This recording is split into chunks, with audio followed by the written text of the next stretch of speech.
Right guys, another video as promised, just to keep you updated.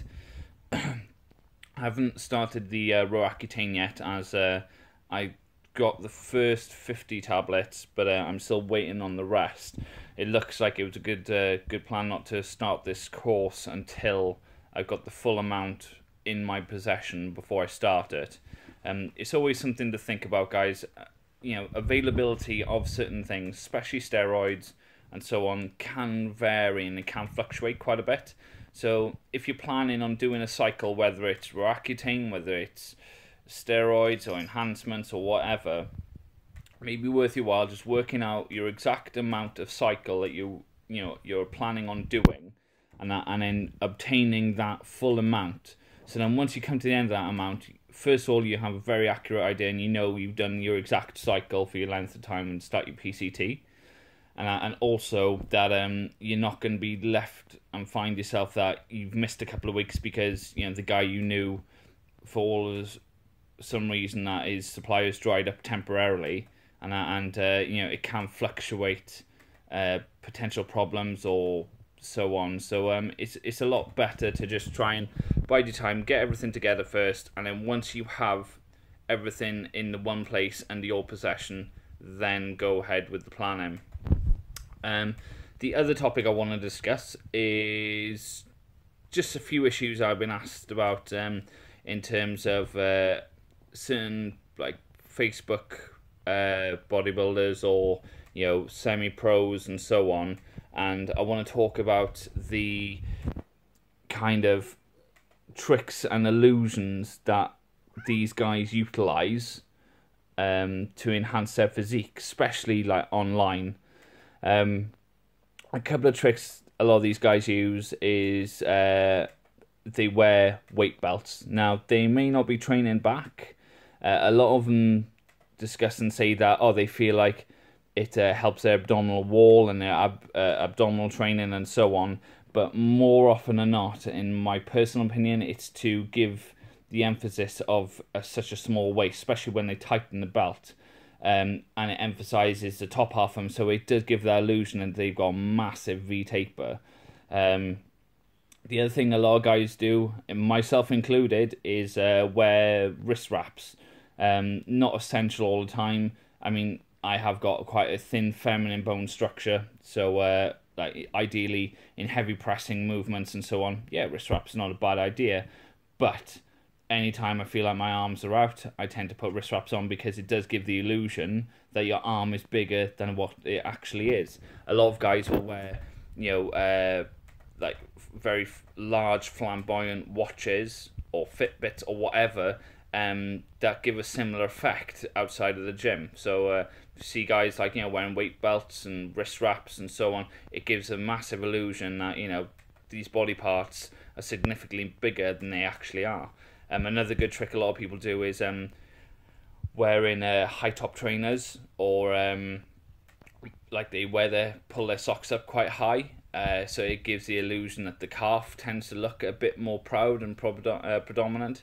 A good chunk of bodybuilding and bodybuilders and social media and so on, it is all smoke and mirrors. You can't come into this kind of way of life and assume that you're gonna have all these tricks down and you're gonna look like these guys who've been working a fair amount of time, and they still use these illusionary tricks. So it's just keeping a lot better grip and a handle on reality and what is feasible and what is possible.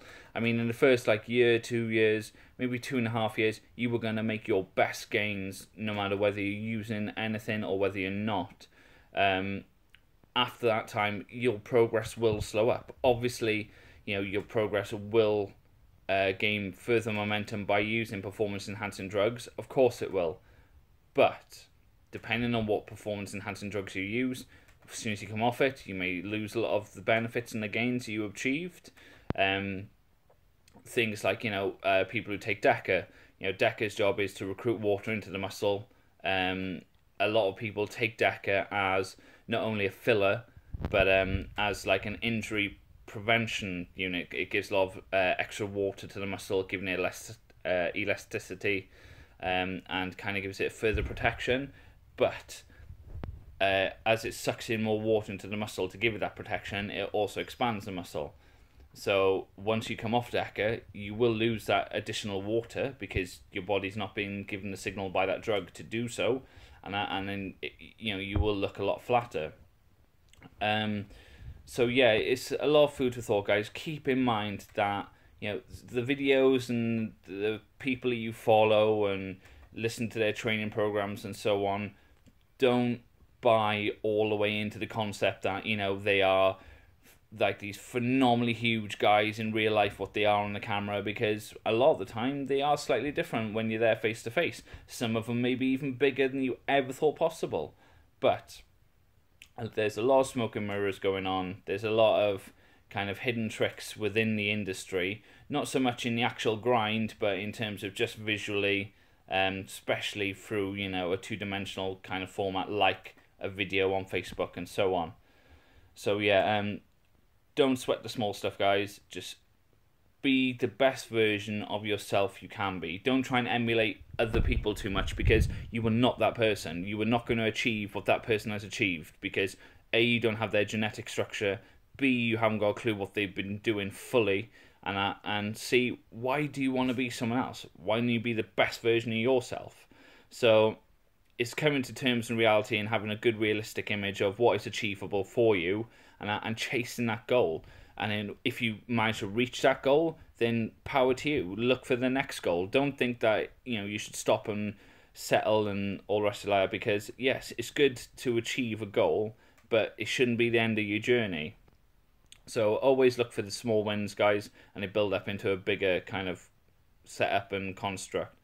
But yeah, keep in mind that there's a lot of I wouldn't say fakeness, because it's not fake, but it is a kind of, it's a withdrawn kind of image and perception you will have of that person on camera, and those are just a few of the tricks they use. I'm sure they use far more tricks than you can ever imagine. The gym I go to, it really helps the fact that it's just got down lights. There's no other lighting, there's no natural light coming through and so on. So when you take your top off, you will look at least 10 pounds heavier, and in the right way as well. Anyway, guys, hope this video helps, and any further questions or any further topics that anyone wants me to discuss, just leave me a message.